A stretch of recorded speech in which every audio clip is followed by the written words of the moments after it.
Good morning साथियों। राज study centre के online platform पे आप सभी का स्वागत है। कैसे हैं आप लोग? उम्मीद करते हैं आप सभी मस्त होंगे और अपनी पढ़ाई में व्यस्त होंगे। साथियों, अगले वीडियो के क्रम में हम लेकर आए हैं संविधान के कुछ अन्य पहलुओं को। इसमें हम देखेंगे कि भारत के संविधान में हमने देखा था कि संविधान का निर्माण जो है वो संविधान सभा के द्वारा की गई। तो संविधान सभा का गठन हमने देख लिया पिछले वीडियो में। तो जो लोग वीडियो को नहीं देखे हैं पिछले वीडियो को, वो पिछले वीडियो में जाएं, प्लेलिस्ट में वीडियो है उसमें जाके देखें। ठीक है, चलिए आगे आज की बात करते हैं। तो हमने देखा था कि संविधान सभा की कुछ प्रमुख समितियां थी। समितियों ने अपना काम किया और इस समितियों पर हम लोग चर्चा करेंगे, क्योंकि प्रश्न यहां से भी पूछा जाता है कि किस समिति के अध्यक्ष कौन थे। तो कौन सी समिति के अध्यक्ष कौन है, इस पर हम चर्चा करेंगे आज। ठीक है, तो देखिए सबसे पहला हम लोग देखते हैं समिति संघ शक्ति समिति। इस बात को आप याद रखिएगा कि जो संघ शक्ति समिति है इसके अध्यक्ष जो हैं पंडित जवाहरलाल नेहरू। पंडित जवाहरलाल नेहरू साहब को संघ की जिम्मेवारी दी गई थी। तो संघ शक्ति समिति पंडित जवाहरलाल नेहरू। ठीक है, दूसरा है संघीय संविधान समिति। संघीय संविधान समिति, संघीय संविधान समिति के अध्यक्ष जो हैं वो है पंडित जवाहरलाल नेहरू। यानी कि एक चीज याद रखना है आपको कि जहां भी संघ शब्द हमें दिखाई देगा या संघीय शब्द दिखाई देगा वहां पर पंडित जवाहरलाल नेहरू को हम लोग टिक कर देंगे एग्जाम में। ठीक है, आगे देखिए प्रांतीय संविधान समिति। प्रांतीय संविधान समिति के अध्यक्ष हमारे सरदार वल्लभ भाई पटेल जी थे। तो इस बात को याद रखिएगा कि प्रांतों की जिम्मेवारी इनको दी गई थी। ठीक है, जैसे कि प्रांतों को कैसे एकीकरण करना है, तो ये प्रांतों की जिम्मेवारी जो है वो सरदार वल्लभ भाई पटेल जी को दिया जाता है। अब आगे देखते हैं मौलिक अधिकारों एवं अल्पसंख्यकों से संबंधित समिति। ये देखिए मित्रों, मौलिक अधिकार और अल्पसंख्यकों से संबंधित जो समितियां थी उसकी अध्यक्ष थे भैया सरदार वल्लभ भाई पटेल। सरदार वल्लभ भाई पटेल ही इसके भी अध्यक्ष थे।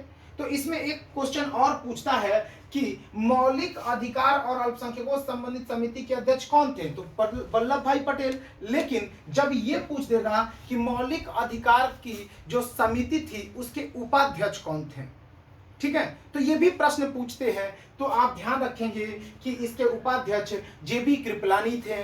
और उसके बाद अगला प्रश्न पूछता है कि भाई अल्पसंख्यकों से संबंधित उस समिति के उपाध्यक्ष कौन थे, तो एचसी मुखर्जी। ठीक है, इस बात को याद करिएगा। अगला है संचालन समिति। संचालन समिति के अध्यक्ष कौन थे, तो संचालन समिति के अध्यक्ष डॉक्टर राजेंद्र प्रसाद जी थे। ध्यान रखिएगा, डॉक्टर राजेंद्र प्रसाद जी। क्वेश्चन कब कंफ्यूज करता है, जब पूछता है कार्य संचालन समिति के अध्यक्ष कौन थे। देखिए कार्य संचालन समिति के अध्यक्ष पूछेंगे तो अलग हो जाएगा, लेकिन अगर पूछेगा कि संचालन समिति के अध्यक्ष कौन है, तो बाबू ध्यान रखना तुम लोग कि संचालन समिति के अध्यक्ष जो है वो है डॉक्टर राजेंद्र प्रसाद। तो डॉक्टर राजेंद्र बाबू जो है संचालन समिति के अध्यक्ष थे। ठीक है, इस समिति में आप देखेंगे कि प्रक्रिया नियम समिति भी कहते थे। तो प्रक्रिया नियम समिति भी अगर बदल के पूछता है तो बताइएगा डॉक्टर राजेंद्र प्रसाद जी को।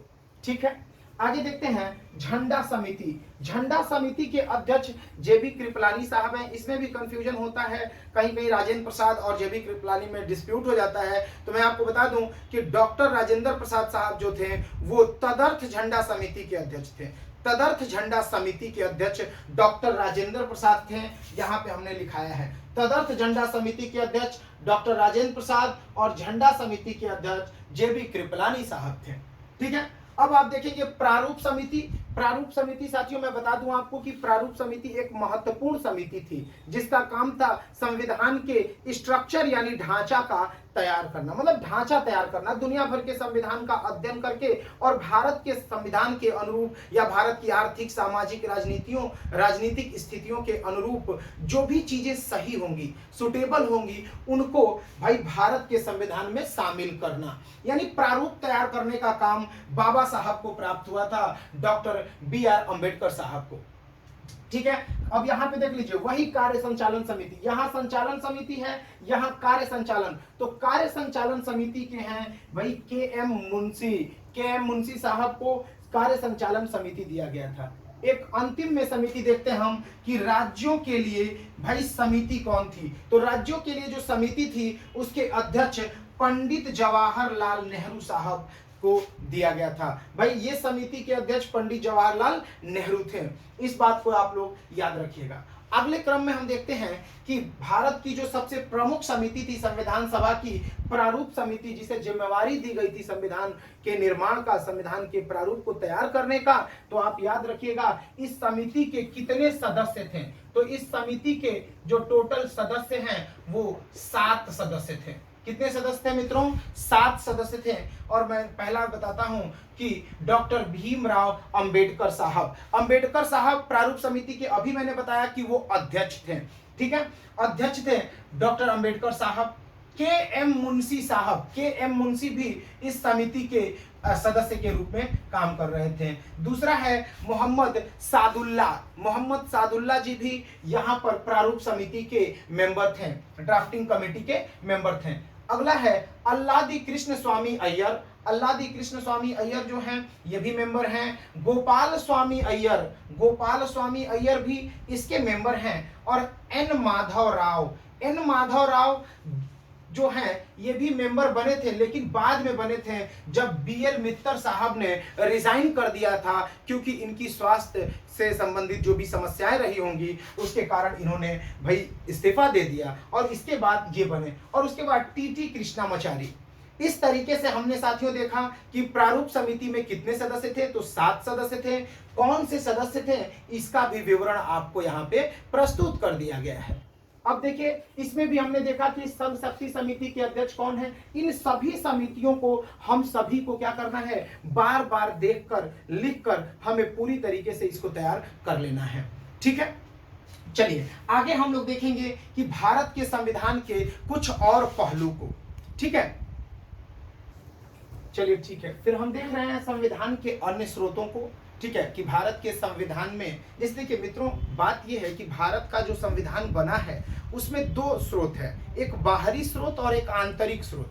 तो आंतरिक स्रोत में माना जाता है कि जो भारत, जो ब्रिटिश सरकार थी उसके द्वारा 1935 का भारत शासन अधिनियम आया था और लगभग विद्वानों का मानना है कि 70% से अधिक जो स्रोत है, जो चीजें हैं वो हमने 1935 के भारत शासन अधिनियम से ही ले लिया है, ठीक है। तो हम देख रहे हैं अभी जो टॉपिक है कि भाई भारत के संविधान में बाह्य स्रोत से लिए गए प्रावधान, ठीक है। तो इसमें हमने देखा कि अमेरिका जो है, अमेरिका से हमने क्या क्या लिया है। तो साथियों अमेरिका से आप लोग देखते रहिएगा बोर्ड पे और लिखते रहिएगा। अमेरिका से हमने मूल अधिकार को लिया है, हमने अमेरिका से उपराष्ट्रपति पर महाभियोग की प्रक्रिया को लिया है, हमने अमेरिका से विधि का समान संरक्षण हासिल किया है, ठीक है। उसके बाद हम लोग उपराष्ट्रपति का पद भी अमेरिका से लिए हैं और न्यायिक पुनरावलोकन भी अमेरिका से लिए हैं। तो इतने सारे बिंदुओं को हम लोग ध्यान में रखेंगे जो महत्वपूर्ण है।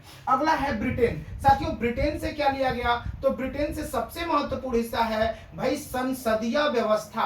ब्रिटेन से हमने संसदीय व्यवस्था को लिया है, ब्रिटेन से हमने संसदीय व्यवस्था को प्राप्त किया है। इसके साथ साथ और भी क्या प्राप्त किया है, तो ब्रिटेन से हमने विधि के समक्ष समानता, विधि के समक्ष समानता प्राप्त किया है, विधि के समक्ष समानता को प्राप्त किया है। कहां से भाई, तो ब्रिटेन से। अब आप देखेंगे कि और भी कुछ चीजों को प्राप्त किया गया है। तो हाँ, एकल नागरिकता, एकल नागरिकता, और उसके बाद आप देखेंगे द्विसदनात्मक व्यवस्था, द्विसदनात्मक व्यवस्था, द्विसदनात्मक व्यवस्था। जैसे कि आप हम देखते हैं कि भारत में राज्यसभा, लोकसभा और राज्यों में विधानसभा, विधान परिषद का जो प्रावधान है, तो ये द्विसदनीय, इसे बाई कैमरल कहते हैं इंग्लिश में। बाई कैमरल सिस्टम हमने ब्रिटेन से हासिल किया है, ठीक है। तो ब्रिटेन से हो गया संसदीय व्यवस्था, एकल नागरिकता, विधि के समक्ष समानता और फिर द्विसदनात्मक व्यवस्था। ये हो गया हमारा ब्रिटेन से। महत्वपूर्ण चीजों को हम लोग देख ले रहे हैं। इसके बाद आप देखेंगे तीसरा पॉइंट है कि हमने कनाडा से क्या प्राप्त किया है। कनाडा से भाई, कनाडा से हम लोगों ने सबसे महत्वपूर्ण हिस्सा जो भारत का एक कहा जाता है आधारभूत ढांचा है, वो है भाई संघात्मक व्यवस्था, संघीय व्यवस्था कह सकते हैं आप लोग, संघीय व्यवस्था। इंग्लिश वाले फेडरल सिस्टम, इंग्लिश में इसे फेडरल सिस्टम कहते हैं। तो हमने कनाडा से फेडरल सिस्टम को हासिल किया है।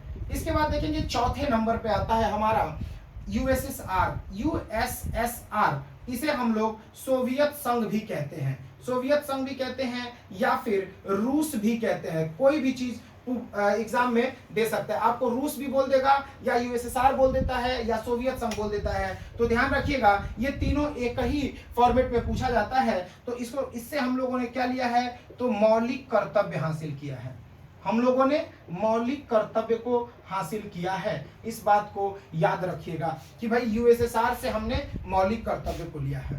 ठीक है, अगला है हमारा आयरलैंड। आयरलैंड से साथियों क्या प्राप्त किया है हम लोगों ने, आयरलैंड से, तो बच्चों हम लोगों ने आयरलैंड से नीति निर्देशक तत्व, जो संविधान के भाग 4 में है, नीति निर्देशक तत्व को हासिल किया है। नीति निर्देशक तत्व कहां से प्राप्त हुआ है, तो आयरलैंड से हमें प्राप्त हुआ है, जिसे directive principle of state policy कहते हैं, राज्य के नीति निर्देशक तत्व कहते हैं। ठीक है, इसके बाद आप देखेंगे अगला जो है हमने जर्मनी से क्या हासिल किया है। जर्मनी से हमने जो है जर्मनी से आपातकालीन प्रावधान लिए हैं, आपातकालीन प्रावधान को हासिल किया है हमने। ठीक है, आपातकाल को आपातकालीन प्रावधान कह लीजिए, प्रावधान को हासिल किया है। आपातकालीन प्रावधान कहां से लिया, जर्मनी से लिया है हमने। ठीक है, तो इस तरीके से आपसे अगर पूछा जाएगा कि भाई जापान से क्या लिया, जापान से, तो जापान से जो है वो कहते हैं कि विधि की उचित प्रक्रिया, विधि की उचित प्रक्रिया शब्द को हमने कहां से लिया है, तो हमने भाई उचित प्रक्रिया, विधि की उचित प्रक्रिया हमने जापान से हासिल किया है। ठीक है, विधि की उचित प्रक्रिया हमने जापान से हासिल किया है। तो आप देखेंगे इसके आगे और भी चीजें हैं, जैसे हमने फ्रांस से क्या हासिल किया है। हम लोग देखेंगे कि भाई फ्रांस से हमने क्या लिया है, तो देखिए साथियों फ्रांस से हमने, फ्रांस से अगला जो देश है वो है फ्रांस, तो फ्रांस से हमने समानता, समानता, स्वतंत्रता, स्वतंत्रता तथा बंधुत्व, स्वतंत्रता के साथ बंधुत्व लिख लीजिए, बंधुत्व यानी कि ब्रदरहुड, और तथा गणतंत्र व्यवस्था, क्या, गणतंत्र व्यवस्था, रिपब्लिक। ठीक है, रिपब्लिक। अगर आपसे पूछा जाए दुनिया का सबसे पुराना गणतंत्र कौन है, तो बताइएगा लिच्छवी, लिच्छवी ही सबसे पुराना गणतंत्र है, वैशाली का लिच्छवी हमारा सबसे पुराना गणतंत्र है। ठीक है, तो इसको हम लोगों ने फ्रांस से हासिल किया है। ठीक है, इसके बाद आप देखेंगे कि हम लोगों ने अधिकतर चीजों को देख लिया है, जर्मनी, जापान, आयरलैंड, सोवियत संघ, कनाडा, ब्रिटेन, अमेरिका, फ्रांस। तो इसके साथ हमारे लगभग बाह्य स्रोतों से लिए गए चीजें, सभी चीजें। अच्छा, एक चीज और छूट रहा है बच्चों, इसको भी आप लोग ध्यान रखिएगा, क्योंकि ये भी बहुत ही परीक्षाओं में पूछा जाता है कि हमने दक्षिण अफ्रीका से क्या लिया है। दक्षिण अफ्रीका से, दक्षिण अफ्रीका से हमने क्या प्राप्त किया है, तो ये भी प्रश्न अक्सर पूछे जाते हैं एग्जाम में। तो दक्षिण अफ्रीका से संविधान संशोधन की प्रक्रिया, संविधान में संशोधन कैसे होगा, क्या प्रक्रिया है, इसके बारे में हमने कहां से लिया है, तो दक्षिण अफ्रीका से। दक्षिण अफ्रीका से हम लोगों ने संविधान की प्रक्रिया को लिया है। ठीक है, संविधान संशोधन की प्रक्रिया, यहां पे ध्यान रखिएगा, संविधान संशोधन की प्रक्रिया है ये, संविधान संशोधन कि भाई कॉन्स्टिट्यूशन में अमेंडमेंट कैसे होंगे, ये प्रोसीजर हमने कहां से लिया है, तो दक्षिण अफ्रीका से लिया है। ठीक है, तो यहां तक हमारे हो गए। अब इसके आगे जो है हम लोग अगले क्लास में करेंगे और भी महत्वपूर्ण सूचनाओं को लेकर आएंगे। इसलिए आप सभी से निवेदन है कि वीडियो को लाइक करें, सब्सक्राइब करें और सेशन को ज्यादा से ज्यादा शेयर करें, ताकि जो हमारी पहल है उसका सकारात्मक प्रभाव समाज के हर पहलू पर पड़े। धन्यवाद।